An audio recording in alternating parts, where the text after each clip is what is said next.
বন্ধুরা, কারা কারা খাবে চাউমিন ডিম দিয়ে চলে আসো আমার বাড়িতে, তাদেরকে আমি খাওয়াবো।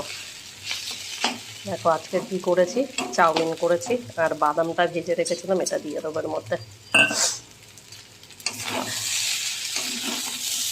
আর কেমন দেখতে হয়েছে বলো তো চাউমিনটা, টেস্টও হয়েছে।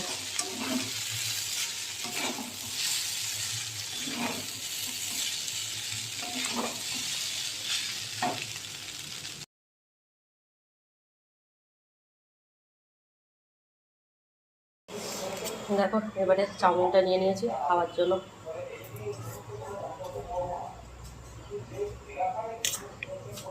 আর জ্বরের মুখে খেতে ভালোই লাগছে চাউমিনটা, ঝাল ঝাল করে করেছি।